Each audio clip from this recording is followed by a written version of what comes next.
അത് പ്രശ്നമാണല്ലോ പ്രതാപ. ആ പാർവതി പെണ്ണ് എടുത്തോണ്ട് പോയി തേച്ച് തുടച്ച് ക്ലീൻ ആക്കിയപ്പോഴാ മാജിക് ബോക്സ് സംസാരിച്ചു തുടങ്ങിയത്. ഇനിയിപ്പോ എന്ത് ചെയ്യും ചേച്ചി? ആ മാജിക് ബോക്സ് ഇപ്പൊ എവിടെയാണ്? അത് പാർവതി വിശാലിലേക്ക് കൊടുത്തു. ഞാൻ കണ്ടതാ ഒരു 15 മിനിറ്റ് മുമ്പ്. എന്നിട്ട് നീ ഇതുവരെ എന്ത് നോക്കിക്കൊണ്ടിരിക്കുകയായിരുന്നു? അപ്പൊ എന്റെ അടുത്ത് ഒന്ന് പറയണ്ടേ? ഞാൻ ആ സ്പോട്ടിൽ ചേച്ചിയോട് പറയാൻ വന്നതാ. അപ്പോഴാ പാർവതിയുടെ പെങ്ങള് പല്ലവി ഒന്ന് കുളവാക്കിയത്. അതുകൊണ്ടാ ചേച്ചിയോട് പറയാൻ ലേറ്റായത്. പ്രതാപ, ഇതല്ലെങ്കിൽ മറ്റൊന്ന്. എത്രയൊക്കെ ഒഴിഞ്ഞു മാറാൻ ശ്രമിച്ചാലും നമ്മളെ ചുറ്റിപ്പറ്റി കുരുക്കുകൾ ഇങ്ങനെ വന്നുകൊണ്ടേയിരിക്കുന്നു. നമ്മൾ വീണ്ടും ഗോതയിൽ ഇറങ്ങാൻ സമയമായി പ്രതാപ. അതിന് നമ്മൾ ഗോതയിൽ നിന്ന് കേറിയില്ലല്ലോ ചേച്ചി. ഇപ്പോഴും അവിടെ തന്നെ നിൽക്കുകയല്ലേ. ഇപ്പോഴാ നീ എന്റെ അനിയനായത്. ഇനി നീ ചെയ്യേണ്ടത് ആ മാജിക് ബോക്സ് വിശാലിന്റെ മുറിയിൽ നിന്ന് മോഷ്ടിക്കണം. മോഷ്ടിക്കാനോ? ഞാനോ? എനിക്ക് പറ്റില്ല ചേച്ചി. ടച്ച് വിട്ടുപോയി. പഴയ പോലെ ബോഡിയൊന്നും ഫ്ലെക്സിബിൾ അല്ല. ഇതാ കണ്ടില്ലേ? ഓ, ഉള്ള ഫ്ലെക്സിബിലിറ്റി ഒക്കെ മതി പ്രതാപ. ആ മാജിക് ബോക്സ് വാ തുറന്നാ പിന്നെ നമ്മൾ രണ്ടുപേരും കാലി. നീ അത് വേഗം കൈക്കലാക്കിയില്ലെങ്കിൽ വൈകാതെ നമുക്ക് രണ്ടുപേർക്കും ജയിലിൽ കിടന്നുണ്ട തിന്നാം.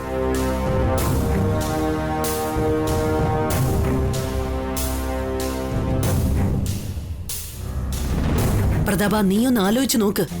ഗായത്രി ദേവി മരിക്കുന്നതിന് മുൻപ് ഈ മാജിക് ബോക്സ് സുരക്ഷിതമായിട്ട് വീട്ടിലെത്തിക്കാൻ ശ്രമിച്ചു.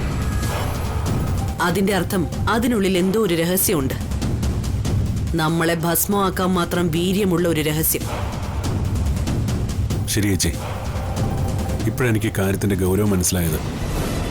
വിശാലിന്റെ കയ്യിൽ ആ ബോക്സ് ഇരിക്കുന്നത് നമുക്ക് റിസ്ക്കാ. ചേച്ചി പറഞ്ഞ പിന്നെ അപ്പീലില്ലല്ലോ. ഞാൻ ആ മാജിക് ബോക്സ് പൊക്കിയിരിക്കും. ചേച്ചിയാണ് സത്യം.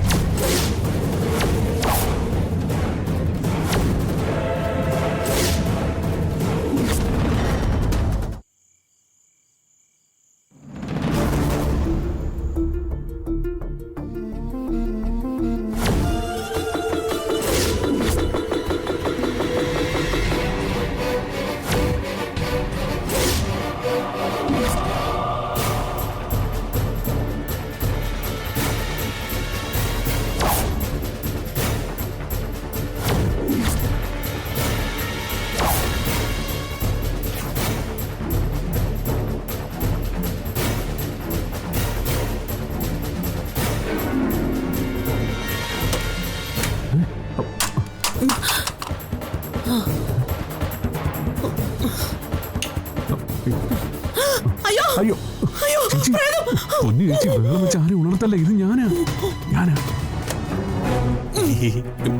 ഒറ്റ അടി വെച്ചെന്നാലുണ്ടല്ലോ. എന്ത് കോലമാടാ ഇത്? മനുഷ്യനെ പേടിപ്പിച്ചു കളഞ്ഞല്ലോ. എന്റെ നല്ല ജീവൻ അങ്ങ് പോയി. ചേച്ചിയല്ലേ പറഞ്ഞത് ആ മാജിക് ബോക്സ് മോഷ്ടിക്കണമെന്ന്? അതിന് പ്രിപ്പയർ ചെയ്ത് തന്നപ്പോ ചേച്ചിക്ക് എന്നെ തല്ലണോ അല്ലേ? ആ മാജിക് ബോക്സ് മോഷ്ടിക്കാൻ നിനക്ക് വേറെ ഒരു ഐഡിയയും കിട്ടിയില്ല പ്രതാപ. എന്തിനാ നീ ഹെൽമെറ്റ് ഒക്കെ വെച്ചുകൊണ്ട് വന്നിരിക്കുന്നേ? അപകടം ഉണ്ടായ തല പൊട്ടുന്നുള്ള പേടി ഉള്ളതുകൊണ്ട് മാത്രമല്ല ഹെൽമെറ്റ് വെക്കുന്നേ. അടി കിട്ടിയ തല പൊട്ടാതിരിക്കാൻ കൂടിയാ. ചേച്ചിക്ക് എന്താ ആ മാജിക് ബോക്സ് അടിച്ചു മാറ്റണമെന്ന് ഓർഡർ ഇട്ടിട്ട് സുഖമായിട്ട് AC കിടന്ന് ഉറങ്ങിയാ പോരെ? മോഷ്ടിക്കാൻ പോകുന്നതിന്റെ ബുദ്ധിമുട്ട് കള്ളന് മാത്രമല്ലേ അറിയൂ. പിന്നെ പിടിച്ച എല്ലാരും കൂടി എന്നെ കൊത്തുപൊറോട്ട പോലെ ആക്കും. അത് മേടിച്ചിട്ടാ ഈ ഗെറ്റപ്പ്. ആ ശരി ശരി പ്രതാപ, എന്ത് സംഭവിച്ചാലും ശരി, ഇന്ന് നീ ആ മാജിക് ബോക്സ് മോഷ്ടിച്ചിരിക്കണം. ഓക്കെ. ആ, നീ ഇവിടെ നിൽക്കേ. ഞാൻ പോയി ഫ്യൂസ് ഊരാം, എന്നിട്ട് പോയാ മതി. ആ,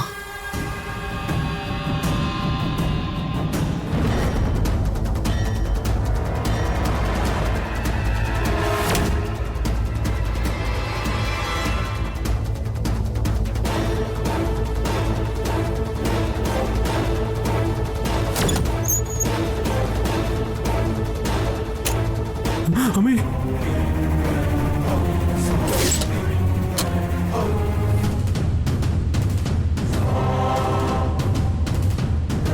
മൊത്തം ഇരുട്ടായല്ലോ. ഈ കള്ളന്മാരെയൊക്കെ സമ്മതിക്കണം.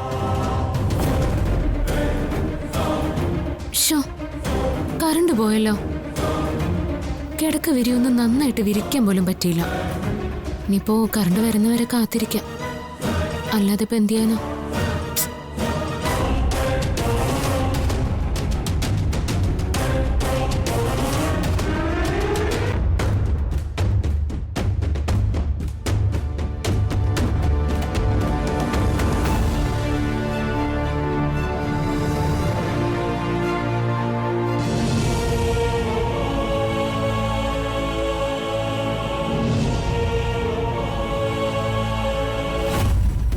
പെട്ടി ഇവിടെ വെക്കുന്ന അത്ര പന്തിയല്ല. വിശാൽ സാർ പറഞ്ഞ പോലെ ഇത് മുത്തശ്ശന്റെ കയ്യിൽ തന്നെ കൊണ്ടുകൊടുക്കാം. മുത്തശ്ശൻ ഇത് ഭദ്രമായിട്ട് സൂക്ഷിച്ചോളൂ. ഇപ്പൊ തന്നെ ഇത് മുത്തശ്ശന്റെ കയ്യിൽ കൊണ്ടു കൊടുക്കാം.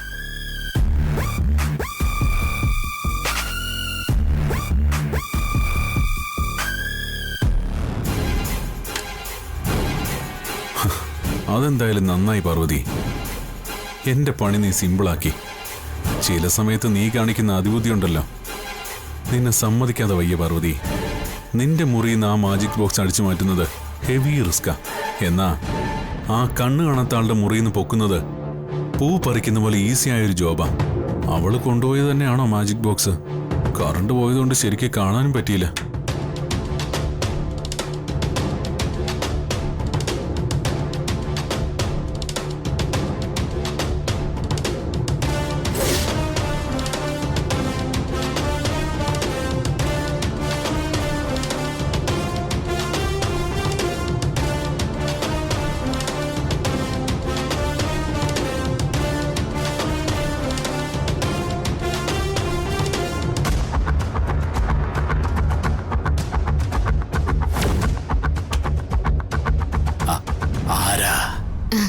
ഞാനാ മുത്തശ്ശ, പാർവതിയാ. മോളായിരുന്നോ? എന്താ മോളെ ഈ രാത്രിയില്? ഞാൻ വന്നത് മുത്തശ്ശന് ബുദ്ധിമുട്ടായോ? എന്ത് ബുദ്ധിമുട്ട്? മോള് വരുന്നത് ഈ മുത്തച്ഛന് സന്തോഷം മാത്രമല്ലേ ഉള്ളൂ. കറണ്ട് പോയി. മുത്തശ്ശൻ വല്ലതും അറിഞ്ഞോ? എന്താ വാതിലടയ്ക്കാത്തെ? ഉറക്കം വരുന്നില്ലേ? ഉറക്കം വന്നില്ല മോളെ. കറണ്ടില്ലേ മോളെ? കറണ്ട് ഉണ്ടായാലും ഇല്ലെങ്കിലും എനിക്ക് ഒരുപോലെയല്ലേ. വിഷമിക്കണ്ട മുത്തശ്ശ. മുത്തശ്ശന് കാഴ്ചയില്ലെങ്കിൽ എന്താ, ദൈവം മറ്റു കഴിവുകളൊക്കെ തന്നിട്ടില്ലേ? മുത്തശ്ശൻ നോക്കിക്കോ, ഇനിയുള്ള കാലം മുത്തശ്ശന്റെ ജീവിതം കെങ്കേമോ ആയിരിക്കും. മുത്തശ്ശൻ മനസ്സിൽ ആഗ്രഹിക്കുന്ന കാര്യങ്ങളൊക്കെ നടക്കും. എന്റെ മനസ്സിൽ ഒരേ ഒരു ആഗ്രഹം മാത്രമേ ഉള്ളൂ. അത് പ്രഭാവതിയുടെ മരണം മാത്രമാ. എനിക്കവളെ എന്റെ കൈകൊണ്ട് ഇഞ്ചിഞ്ചായി കൊല്ലണം.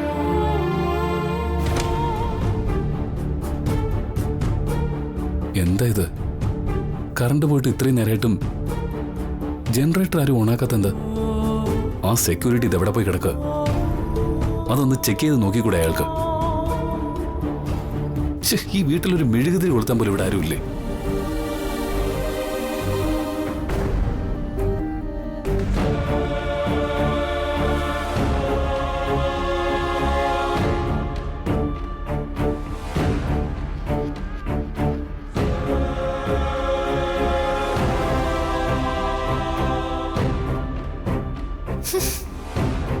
ഇതായിരിക്കോ കോമ്പല്ലി ജാസ്മിന്റെ മുറി? വൃത്തികെട്ട വല്ലാത്ത സെന്റിന്റെ വാസന. ഇത് ജാസ്മിന്റെ മുറി തന്നെ.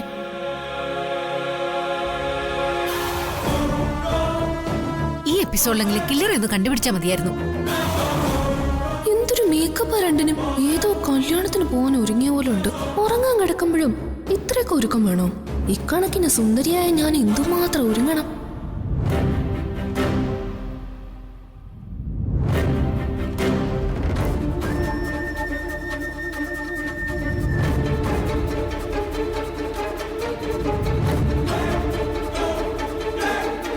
അയ്യോ ആന്റി, എന്റെ ഫോൺ കണ്ടായിരുന്നോ? ഞാൻ കണ്ടില്ല. നീ ഒന്ന് ശല്യം ചെയ്യാതിരിക്കോ? ഞാനേ ഇതൊന്ന് കണ്ടോട്ടെ പ്ലീസ്. ഷടാ, ഞാനിത് എവിടെ കൊണ്ടുവച്ചു? ആ, ഇപ്പോഴാ ഓർമ്മ വന്നത്. താഴെ ചാർജിന് ഇട്ടേക്കാണല്ലോ. ഇനിയിപ്പോ അതെങ്ങനെ ഒറ്റയ്ക്ക് പോയി എടുക്കും? സുശീല ആന്റി, ഒന്ന് എന്റെ കൂടെ വരുമോ പ്ലീസ്? നമുക്ക് ഓടിപ്പോയി എടുത്തിട്ട് വരാം പ്ലീസ്. ഈ രാത്രി നേരത്തെ നിനക്ക് എന്തിനാ മൊബൈല്? നീ കിടന്ന് ഉറങ്ങാൻ നോക്കുപ്പോ. ഈ ചൂടത്ത് ഉറങ്ങാൻ പറ്റാത്തോണ്ടാ. കറണ്ട് വരുന്നവരെ മൊബൈൽ കുത്തി കളിച്ചോണ്ടിരിക്കാലോ എന്ന് വിചാരിച്ചിട്ടാ. എന്തൊക്കെ പറഞ്ഞാലും ഞാൻ വരില്ല. എടി നീ പതുക്കെ പോയി എടുത്തോണ്ട് വാ. എടി നീ എന്തിനാ പേടിക്കുന്നേ? ഇത് നമ്മുടെ വീടല്ലേ. എന്നാ ആന്റി വരണ്ട. ആ ഫോണിൽ ഞാനിതിന്റെ നീ പോകണേ. ആ കില്ലർ ഏത് നിമിഷം വേണമെങ്കിലും പിടിക്കും. സ്റ്റോറിയിലെ ട്വിസ്റ്റിന് മേൽ ട്വിസ്റ്റാ. ഞാൻ വേറെ മൂഡിലിരിക്കുക ജാസ്മിൻ. നീ ഒന്ന് മിണ്ടാതെ മര്യാദയ്ക്ക് പോ. ഈ വെബ് സീരീസ് തീർന്നിട്ട് വേണമെങ്കിൽ ഞാൻ വരാം. ഓ ആന്റി അത്രയ്ക്ക് ബുദ്ധിമുട്ടിയൊന്നും വരണ്ട. ഞാൻ ഒറ്റയ്ക്ക് പോയിക്കോളാം. അല്ല പിന്നെ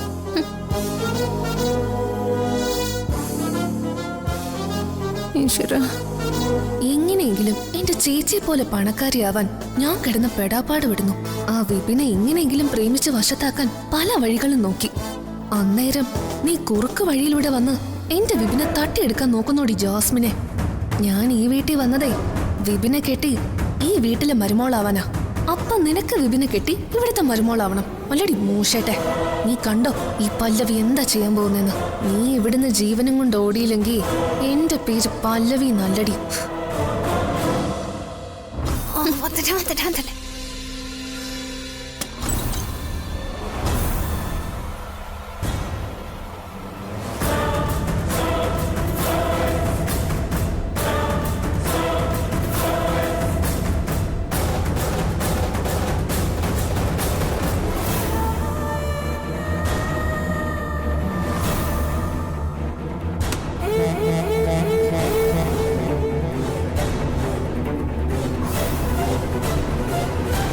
കണ്ട് കണ്ട് കണ്ണ് കഴിക്കുന്നതല്ലാതെ കൊലയാളി ആരാണെന്ന് കാണിക്കുന്നില്ലല്ലോ.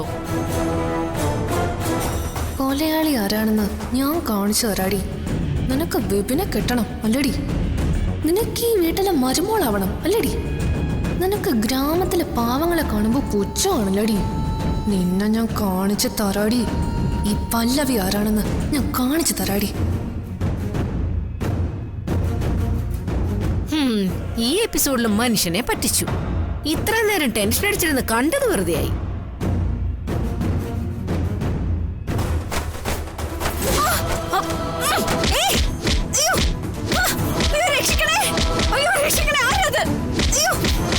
ചൊണയുണ്ടെങ്കിൽ പൊതുപ്പ് മാറ്റിയിട്ട് മുന്നിൽ വാ. അയ്യോ രക്ഷിക്കണേ, ആരത് പറഞ്ഞിട്ട് തല്ല്. അയ്യോ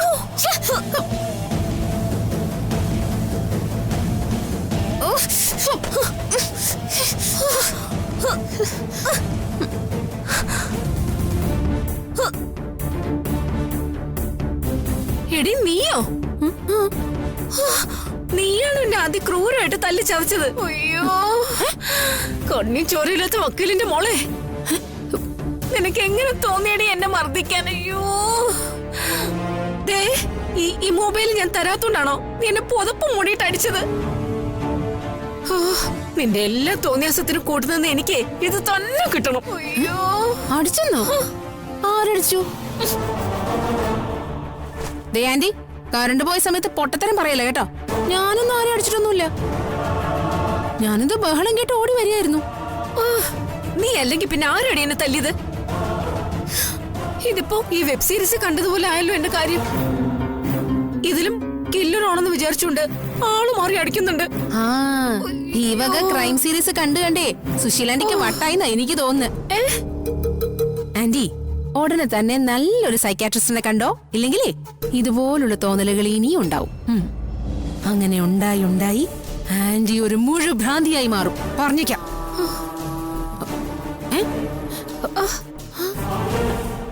ഞാൻ വന്നപ്പോ എന്റെ മുഖത്തേറെ ഷീറ്റിട്ട് മൂടിയത്.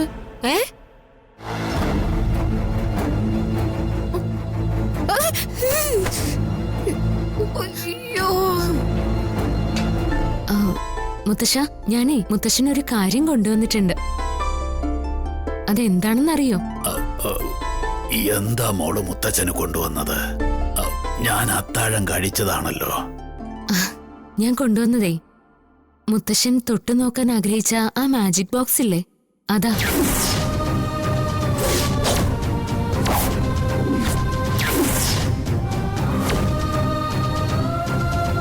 ഞാനിത് ചെറിയമ്മയുടെ അടുത്തുനിന്ന് കൊണ്ടുവന്നത്. വിശാൽ സാറിനോട് സൂക്ഷിക്കാനാ ചെറിയമ്മ പറഞ്ഞത്.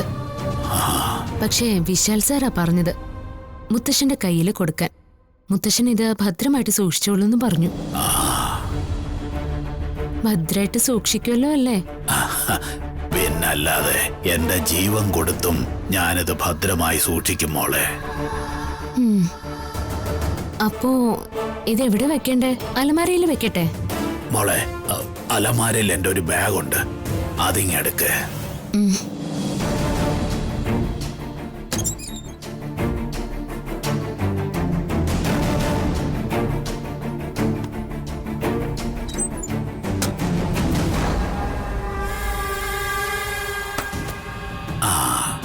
ഈ ബാഗിൽ വച്ചോ, അതിവിടെ സുരക്ഷിതമായിരുന്നോളും.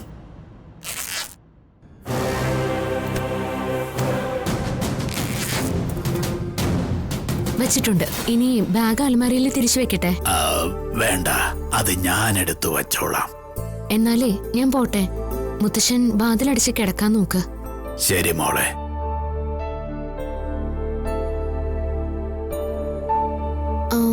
മുത്തശ്ശ, മണിക്കുട്ടൻ എന്തിയെ? കണ്ടില്ലല്ലോ. അവനിവിടെ ഉണ്ടായിരുന്നു, ഇപ്പോഴാ പോയത്. അവന്റെ സംസാരം കേട്ട ആർക്കാ ഉറങ്ങാൻ തോന്നുക? ആ പിന്നെ മാജിക് ബോക്സ് ഭദ്രമായിട്ട് സൂക്ഷിക്കണേ. വിശാൽ സാർ എന്നോട് പ്രത്യേകം പറഞ്ഞതാ. ശരി ശരി, മോള് പേടിക്കാതെ പോയി കിടന്നുറങ്ങ്. ശരി മുത്തശ്ശ. ശരി മോളെ.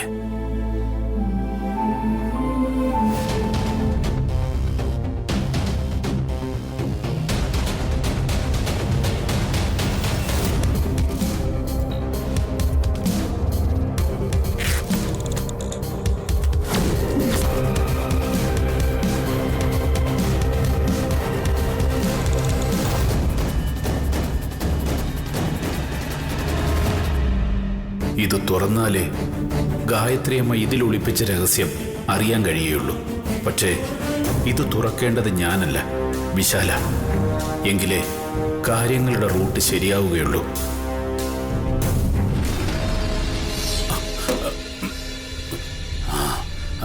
ആരാത്?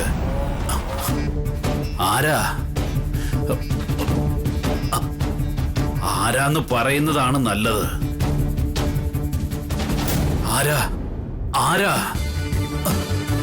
ആരാന്ന് പറയേ. ആരാ അത്?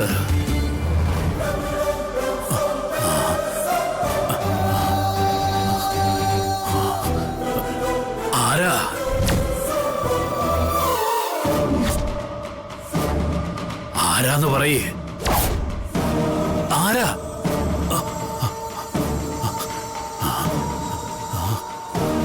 ആരാ അത്? എന്റെ ഒരു ഗതികേട് നോക്കണേ. കയ്യെത്തും ദൂരത്ത് പ്രതാപനുണ്ടായിട്ടും പ്രതിമയെപ്പോലെ നോക്കി നിൽക്കേണ്ട അവസ്ഥ. ഇതിലും ഭേദം മരിക്കുന്നതാ. അമ്മേ മഹാമായേ, അടിയൻ നിസ്സഹായന. അന്ധനായി വേഷമിട്ട് എനിക്ക് പ്രവർത്തിക്കാൻ പരിമിതിയുണ്ട്. ഗായത്രി അമ്മയുടെ രഹസ്യം ശത്രുക്കൾ അറിയാൻ പാടില്ലമ്മേ. അതുകൊണ്ട് ഉദിയന്നൂർ അമ്മ തന്നെ അതിനൊരു പോംവഴി കാട്ടണം. കണ്ടോ, നിങ്ങളുടെ മാജിക് ബോക്സ് ഇപ്പൊ എന്റെ കയ്യിൽ. ഇതൊരു ചേച്ചി കാണുമ്പോ ചിലപ്പോ വിശ്വസിക്കാൻ കഴിയാതെ തല ചുറ്റി വീഴും. ഇത്തവണെങ്കിലും ചേച്ചിക്ക് ഈ അനിയനോടൊരു മതിപ്പുണ്ടായാൽ മതിയായിരുന്നു. നോക്കിക്കോ, പ്രതാപൻ ആരെന്ന് പ്രവേശിച്ച് കാണാൻ പോകുന്നേ ഉള്ളൂ.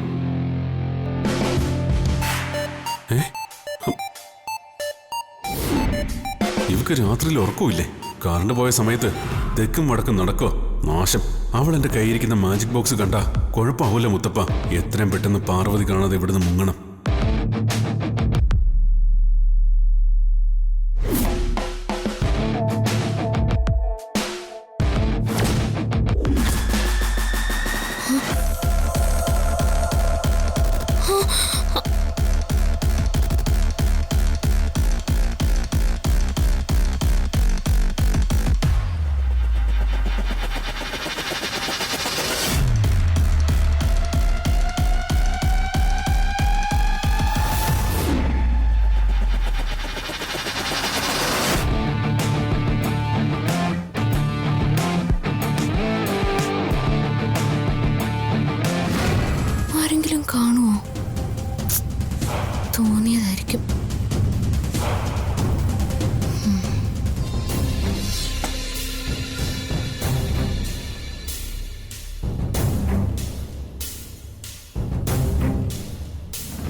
എന്റെ മുത്തപ്പ.